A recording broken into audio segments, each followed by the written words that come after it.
El canon de las Escrituras. Estamos en clase número 13. De resumen de doctrina.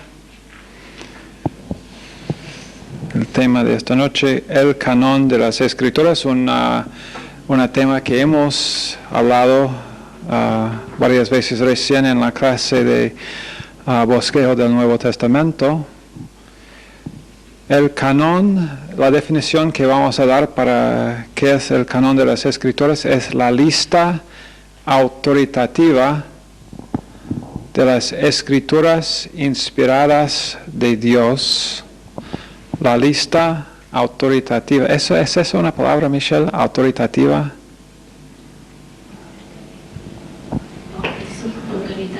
Autoritaria. Dice. Bueno, la lista, vamos a inventarla si no existe, la lista autoritativa de las Escrituras inspiradas de Dios, las cuales constituyen la regla de nuestra vida. La lista autoritativa de las Escrituras inspiradas de Dios, las cuales constituyen la regla de nuestra vida. La palabra canon viene del griego canon con K en vez de C, el cual se refiere a un instrumento de medir. Y por consiguiente, el significado de la palabra llegó a ser el de una regla de acción en nuestras vidas, una regla de cómo vivir.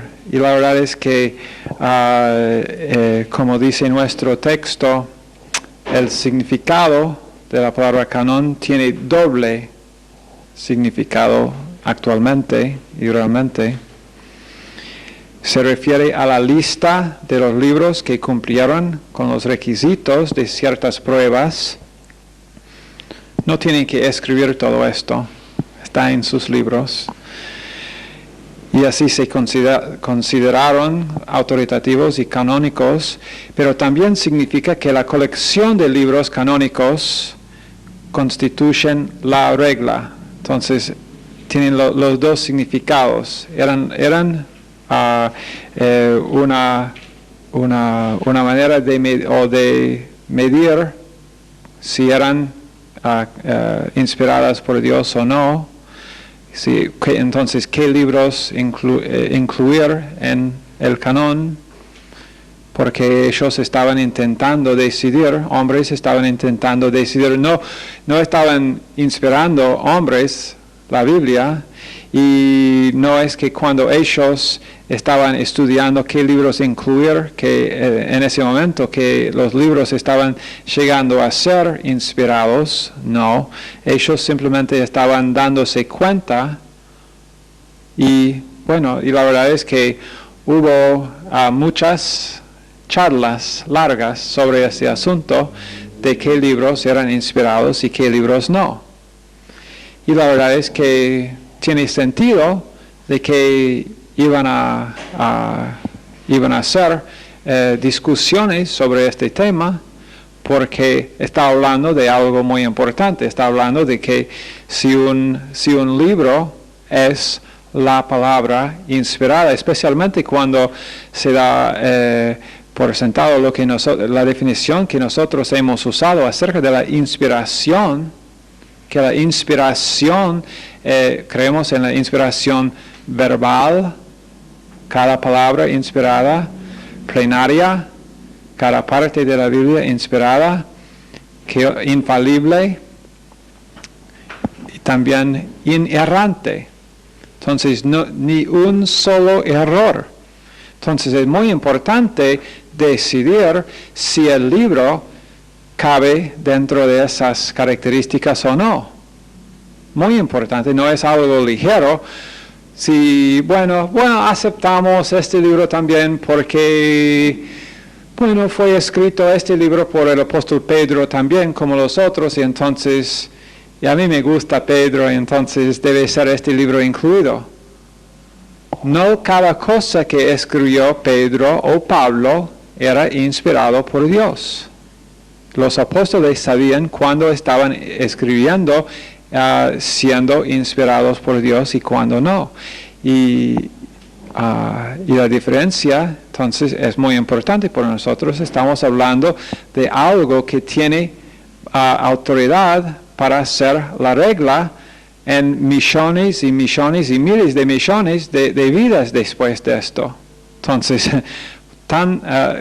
mucho más importante de que no podemos descartar la importancia de lo que esos hombres estaban haciendo con incluir o no ciertos libros en la palabra de Dios. No quisieron incluir un libro que no fue inspirado por Dios, y tampoco querían excluir un libro que sí fue inspirado por Dios. Entonces el proceso fue muy importante. Ok, 2 Timoteo 3:16. La primera cosa que vamos a decir es que la Biblia se autentica a sí misma en 2 Timoteo 3:16. La Biblia misma dice: toda la escritura es inspirada por Dios y útil para enseñar, para redarguir, para corregir y para instruir en justicia. La Biblia misma, la verdad es que la primera prueba de que la Biblia es inspirada es que la Biblia lo dice. Se autentica a sí misma.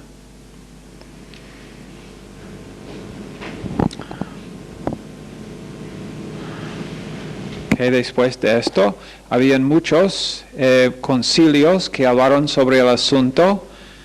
En el año 367 después de Cristo, 367, en ese año, ¿cómo se llama ahora? En Atanasio escribió la primera lista, por lo menos es la primera lista que nosotros tenemos ahora. Por lo que nosotros conocemos, él fue el primer hombre o escribió la primera lista completa de los 27 libros del Nuevo Testamento que ahora nosotros reconocemos como nuestro Nuevo Testamento. 367. En el año 397, el concilio de Cartago,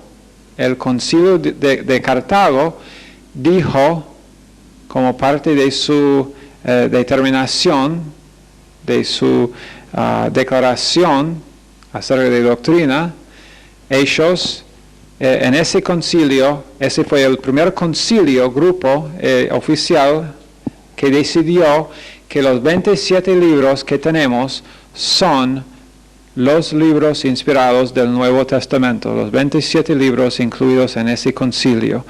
Pero, como dije, Atanasio, antes, 30 años antes, era el primer hombre o escribió la primera lista de lo cual nosotros conocemos de los 27 libros del Nuevo Testamento. Pero hubo un proceso para llegar a esos libros, un proceso largo, porque ahora ustedes van a decir, 367, 397. Entonces, ¿cuándo fueron escritos estos libros? ¿En qué siglo? ¿En el cuarto siglo? ¿Cuándo fueron escritos? En el primer siglo, todos en el primer siglo. El último escrito por Juan, más o menos en el año 100, alrededor del año 100. Entonces, estamos hablando de 200, más que 250 años después que tenemos estos libros o esta lista escrito por Atanasio y probablemente por otros también. Pero acuérdense de que muchos de los papeles, muchos de las escrituras de ese tiempo eran perdidos, así como muchos de los escritos en el tiempo del Antiguo Testamento también. Tenemos muy pocos que quedaron.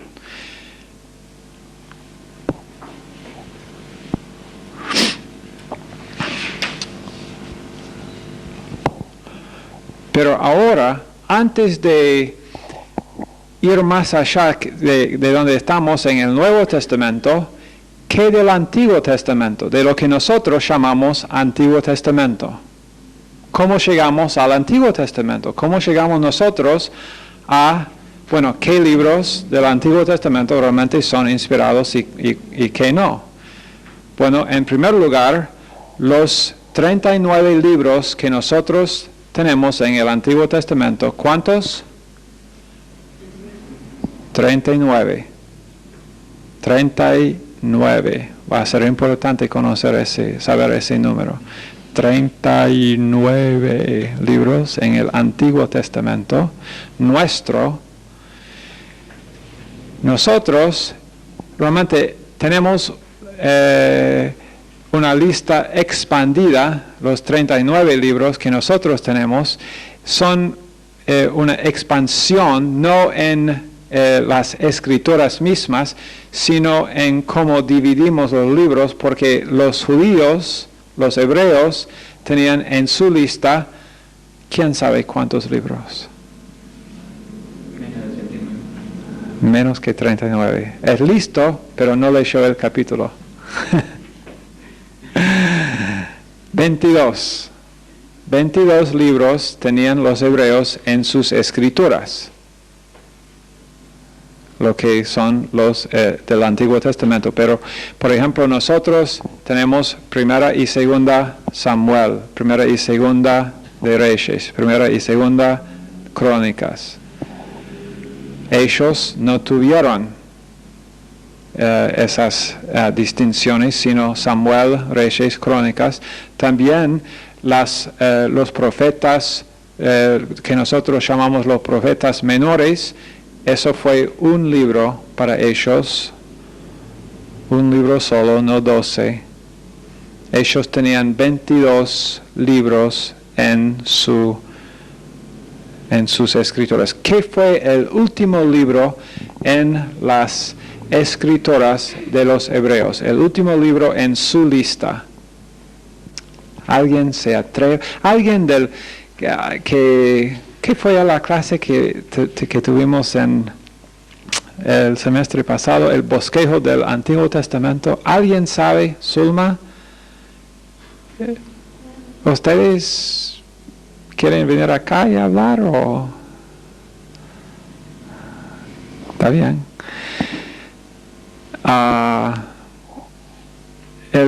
El último libro escrito, o el último libro no escrito, pero el último libro que ellos tenían en su Biblia. Tanakh era la palabra hebrea para sus escrituras. No tienen que saber esto, pero si quieren impresionar a un amigo, Tanakh, y si conoces a una persona judía, puedes, sí, yo he leído el Tanakh. ¡Oh, wow! ¿Conoce mi libro? ¿Alguien se atreve a adivinar? Les digo que no es Malaquías. No fue aunque Malaquías fue el último libro escrito.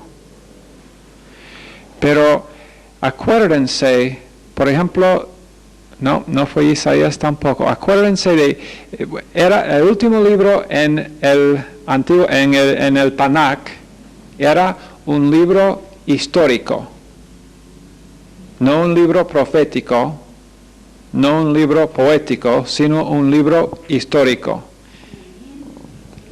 No Nehemías. El último libro en su Tanakh era Segunda de Crónicas, que terminó la historia de Israel en la tierra de Israel, y terminó con Segunda de Crónicas. ¿Termina con qué acto termina Segunda de Crónicas? ¿Alguien sabe? Habían sido dos reinos, el reino del norte y el reino del sur. ¿Qué reino fue tomado cautivo primero?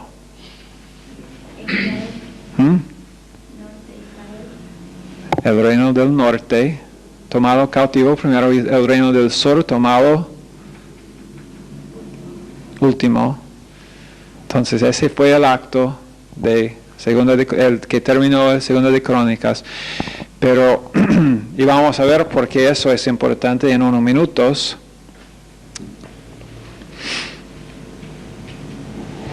Pero por ejemplo, Malaquías 4, vamos a leer dos versos aquí en Malaquías 4 y 4, 5 de Malaquías. Dice, acordaos de la ley de Moisés, mi siervo, al cual está hablando entonces del principio de sus libros, al cual encargué en Horeb ordenanzas y leyes para todo Israel. He aquí yo os envío el profeta Elías antes que venga el día de Jehová grande y terrible. Ahora, ¿qué profeta Elías está hablando? Acerca de qué profeta Elías está hablando él acá en Mateos 4, 5.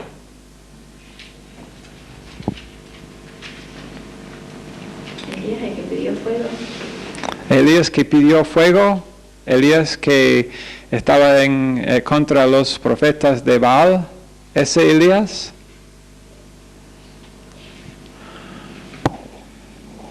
¿Malaquías vivió antes o después de ese Elías? Ajá. Decile eso. Ajá. Ajá. Más fuerte. Como dice.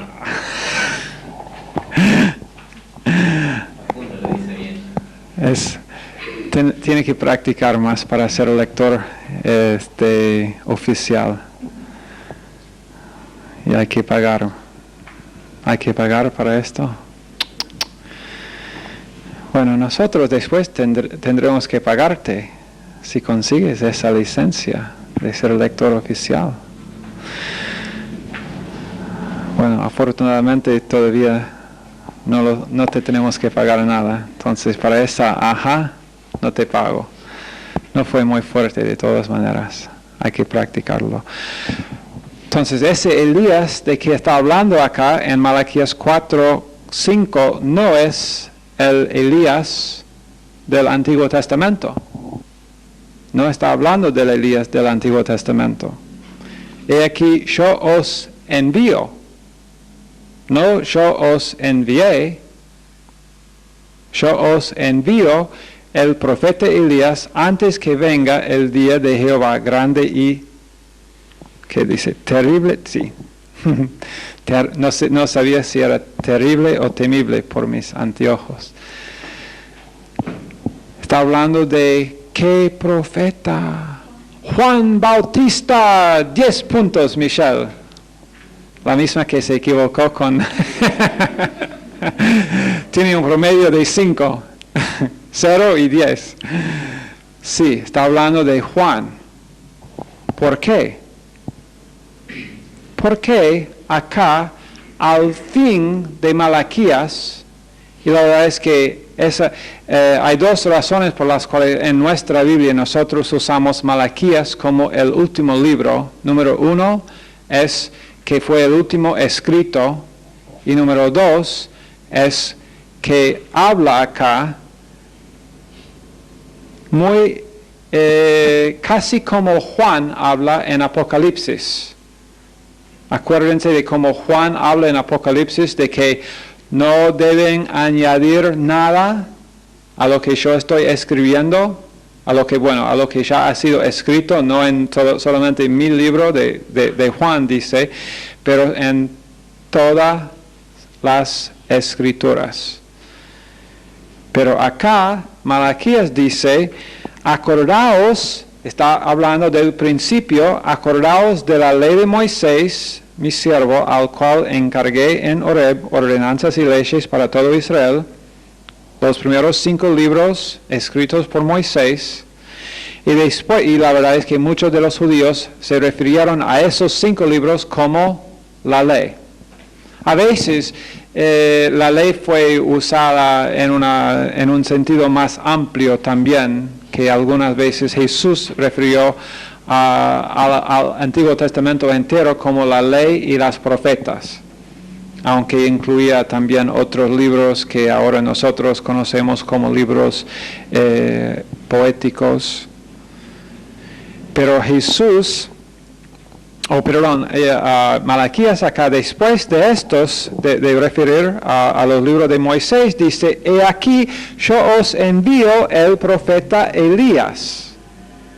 Juan Bautista está refiriéndose a, entonces, ahora va a terminar libros inspirados por Dios hasta que venga Juan, hasta que venga ese Elías, el profeta, y Jesús confirma por nosotros en el Nuevo Testamento que Juan realmente era ese profeta del cual Malaquías estaba hablando acá, sin ninguna duda.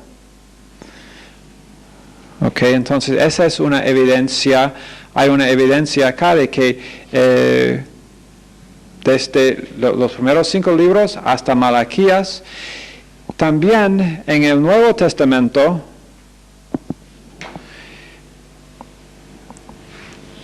cuando Jesús en Lucas 11:51, vamos a leer también porque refiere también a la misma cosa que estamos intentando comunicar ahora. Lucas 11:51.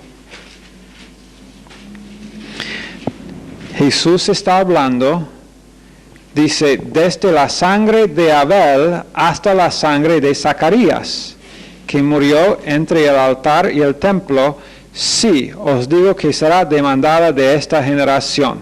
Ahora, ¿quién fue el primer, qué fue el primer asesino o homicidio en el Antiguo Testamento? Ok. Caín, y mató a Abel. Entonces Abel fue el primer mártir. Y adivina quién fue el último. Zacarías. ¡Oh!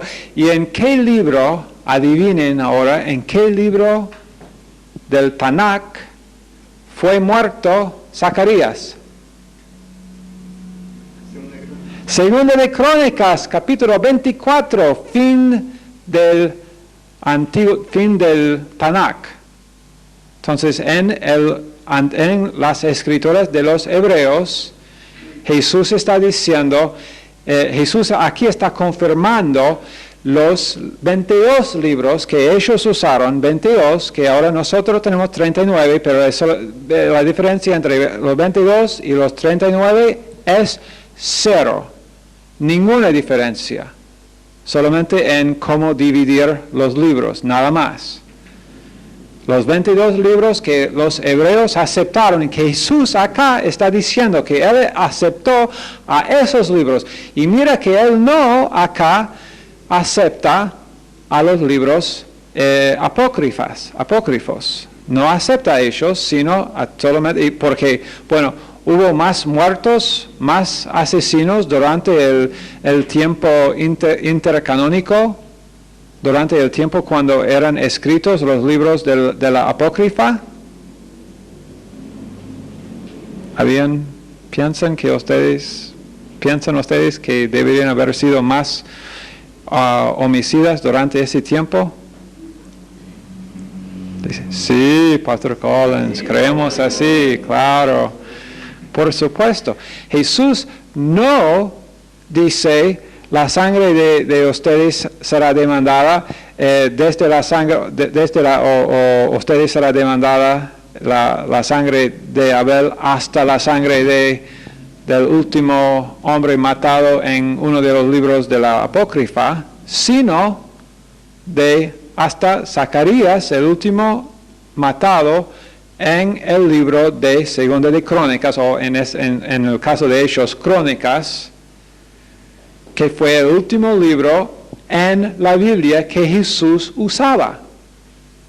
La Biblia que Jesús usaba comenzó con Génesis, terminó con Crónicas, y Jesús refiere a la primera persona muerta y la última persona muerta en el libro que él usó como escrituras.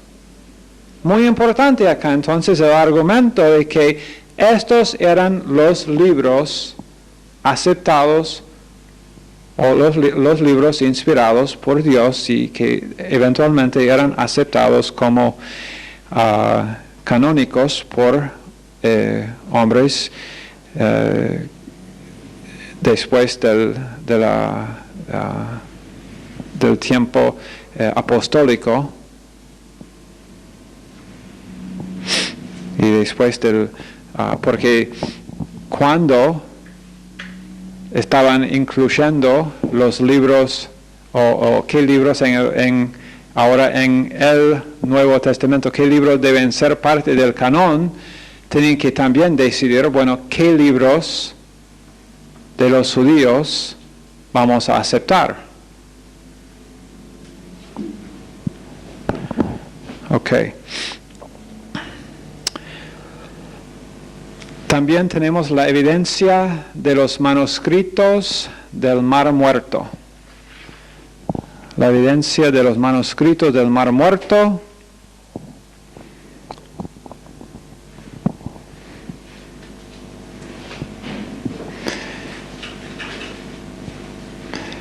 Estos rollos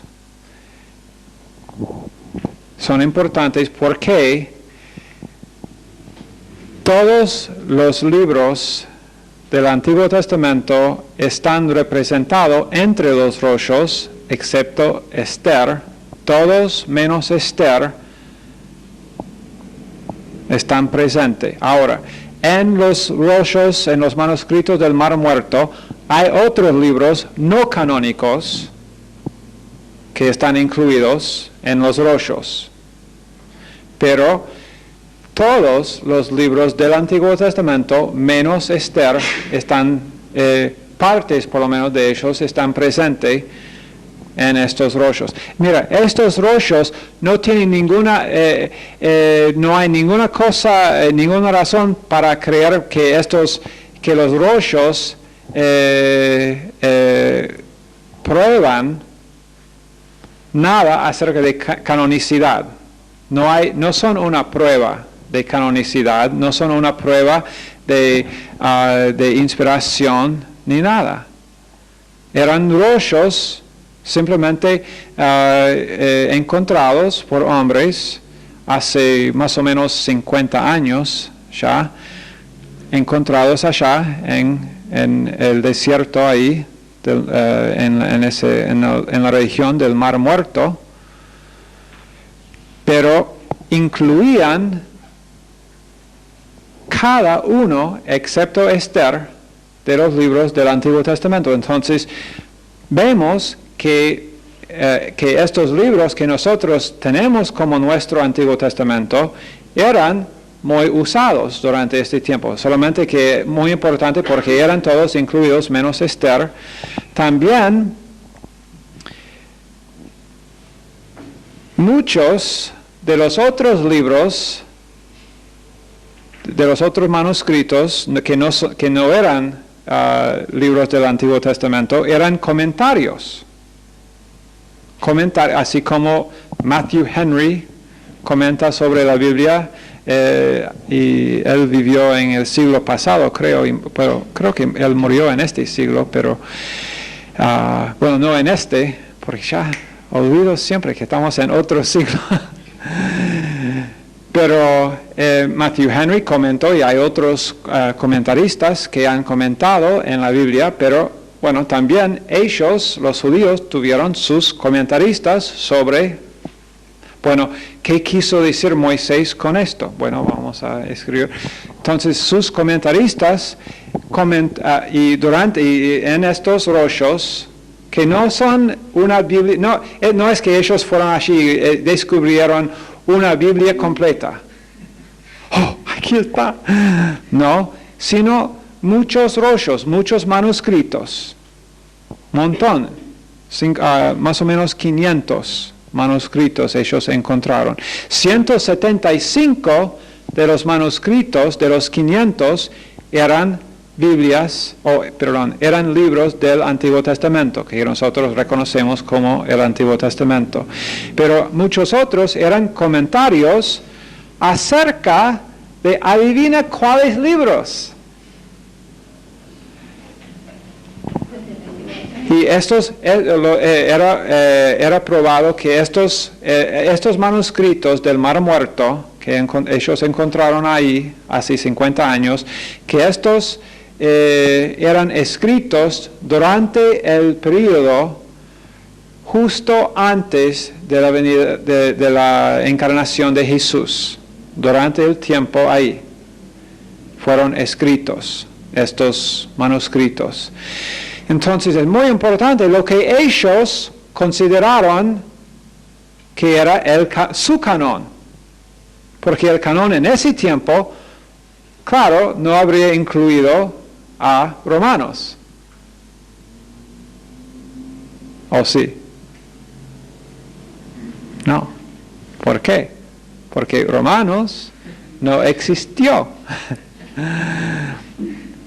Romanos, escrito por el apóstol Pablo, y en el tiempo antes de Jesús, Pablo no vivía.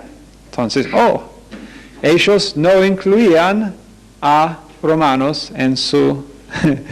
entonces, ninguno de ellos comentó sobre Romanos.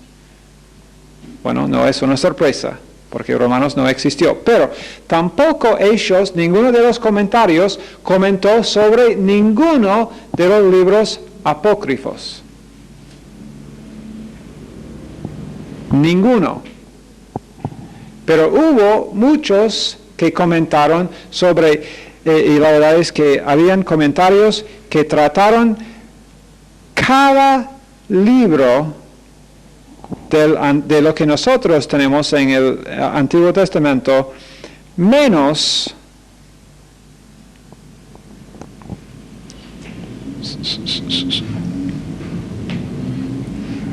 ¿dónde está? Menos Crónicas, Esther y Cantar de los Cantares. Menos esos tres. Ahora, eso no significa que Crónicas, Esther y Cantar de los Cantares no son canónicos. Significa solamente que podemos ver que ellos hicieron comentarios, y que ellos entonces hicieron una gran distinción entre los libros que ellos consideraron digno de merecer un comentario y otros libros que no. Y ninguno de los libros de la apócrifa habían recibido comentario en los manuscritos del Mar Muerto. Aportan evidencia positiva de la canonicidad de todos los libros de nuestro Antiguo Testamento, excepto Crónicas, Esther y Cantar de los Cantares. Después también hay otra evidencia que ustedes pueden leer en sus libros, en páginas 120 y 121.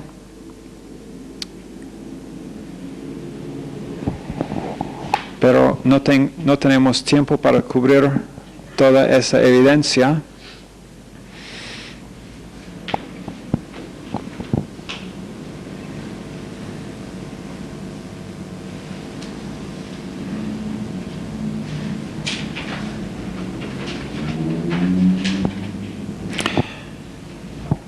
Ok, y ahora después, volviendo al Nuevo Testamento, la primera y más importante regla de cómo asegurar que un libro era inspirado por ellos, por los que estaban discutiendo cuáles libros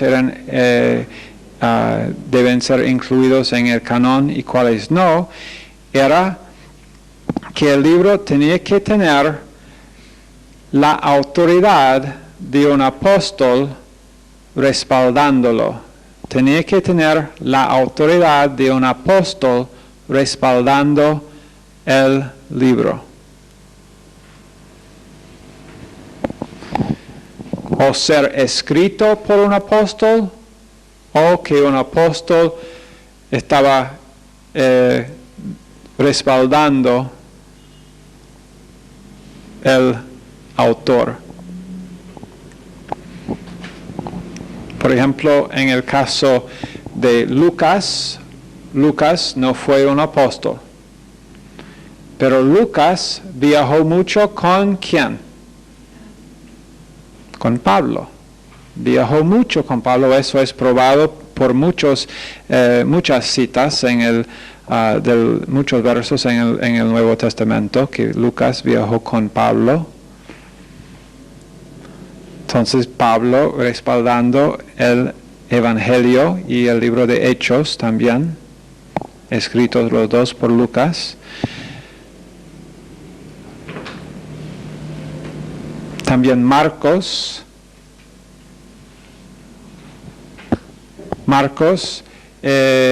también viajó con Pablo, pero aún más Marcos era amigo de Pedro y era aceptado generalmente por la iglesia que Pedro respaldaba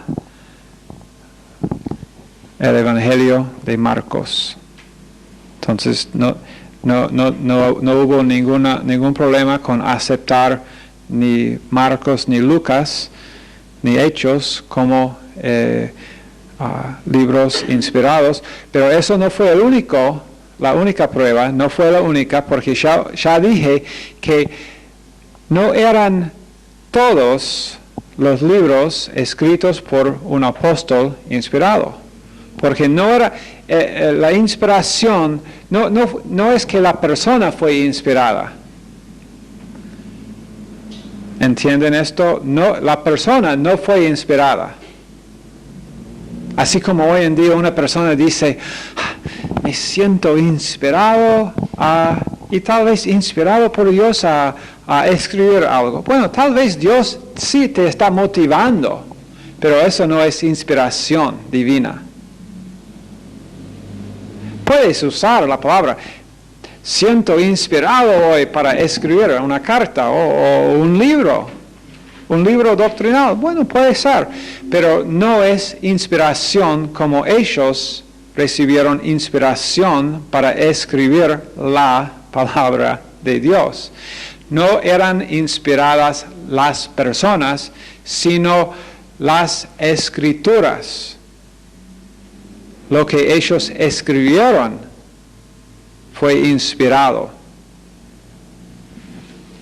Entonces, y esto nos muestra, ¿no? Que entonces si uno, Pablo escribió muchos de las escrituras inspiradas por Dios, pero Pablo también sabemos que Pablo escribió otras cartas. Refiere a algunas cartas en las epístolas que sí son inspiradas, pero obviamente no eran estas otras cartas la palabra inspirada de Dios, porque Dios no guardó que estos libros fueron incluidos en el canon de las Escrituras.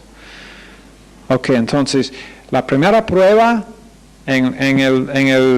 para decir cuál era un libro inspirado y cuál no en el Nuevo Testamento era de ser escrito o ser respaldado por un apóstol.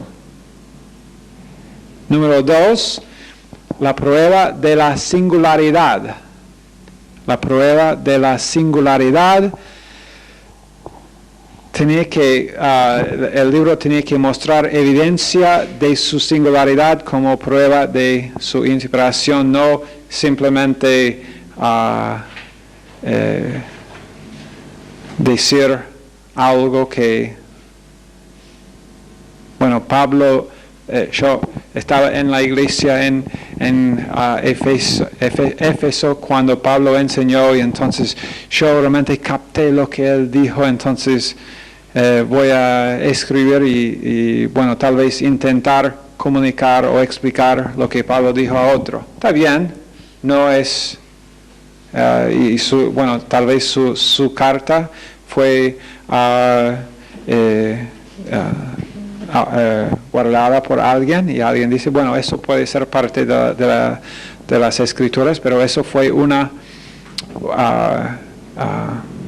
de las reglas que ellos usaron, es singular. Y aún, viste que tenemos los 3 evangelios sinópticos, Mateo, Marcos y Lucas, esos 3 evangelios sinópticos que tratan con el mismo periodo de tiempo, pero cuando estudiamos estos 3 en bosquejo del Nuevo Testamento, vimos que cada uno tiene un énfasis distinto, cada uno singular, aunque tienen similaridades. Después la tercera prueba fue la prueba de su aceptación por las iglesias, prueba de su aceptación por las iglesias.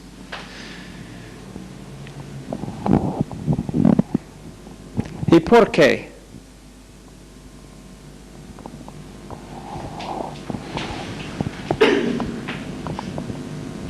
Por ser cuidadoso y por reconocer el hecho de que el Espíritu Santo reside en cada creyente y el Espíritu Santo puede testificar a una persona si es verdad o no lo que alguien dice o lo que alguien escribe.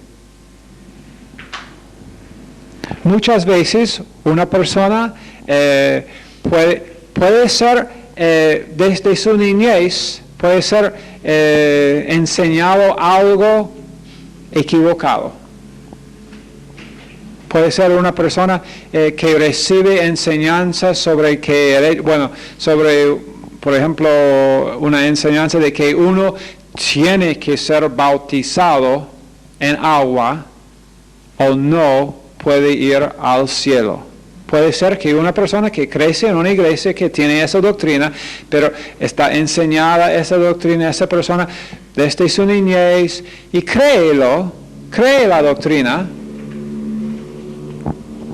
porque nunca ha oído algo distinto, pero un día escucha en una clase de doctrina o está leyendo en la Biblia misma y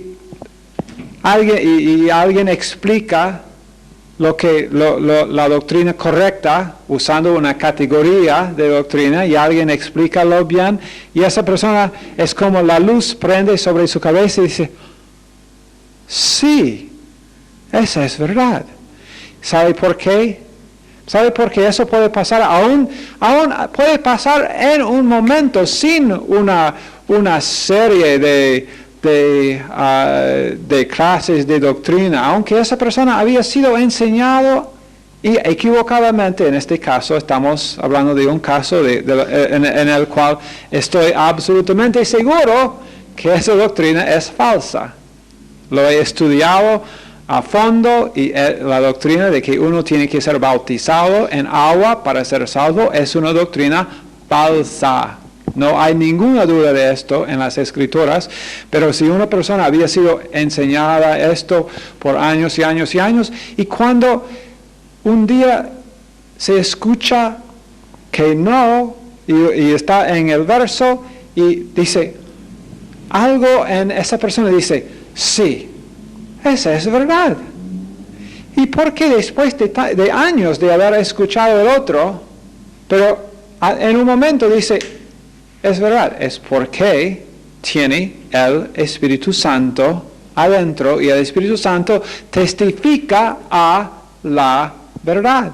Y la persona dice, es correcto lo que él dijo es correcto. Tal vez no puede explicar por qué. Probablemente no puede explicar por qué en ese momento, pero tiene la certeza de que es correcto simplemente por el Espíritu Santo dentro. Entonces la prueba de aceptación por las iglesias fue la tercera y la última prueba que ellos usaron para decidir cuáles eran los libros canónicos. Ahora, otra vez, cuando ellos decidieron que los libros deben ser incluidos en el canon, eso no tenía nada que ver con cuándo fue inspirado el libro. Cuando ellos decidieron, sí, el libro de Hebreos es inspirado, no llegó a ser en ese momento inspirado. Fue inspirado en el momento que el autor lo escribió. Punto. Pero otra vez, el proceso de llegar a un canon fue simplemente la identificación por hombres que un libro realmente ya era la palabra inspirada de Dios. Ok, bueno, no tenemos más tiempo. Leen por favor, espero que ustedes estén leyendo el libro de antemano. Esto fue capítulo 15. Una otra fecha, creo que yo di las fechas 367 y 397. 397, el concilio de Cartago. Concilio de Cartago, 397, 367. No está en sus libros, pero fue Atanasio que escribió la primera lista conocida de los 27 libros. Lean el resto del capítulo por sí mismos, por favor. A ver, ¿hay algo más que necesito decir acerca de esto?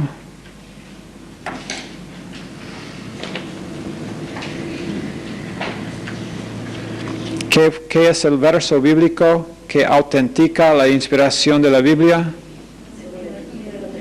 Segunda de Timoteo 3:16.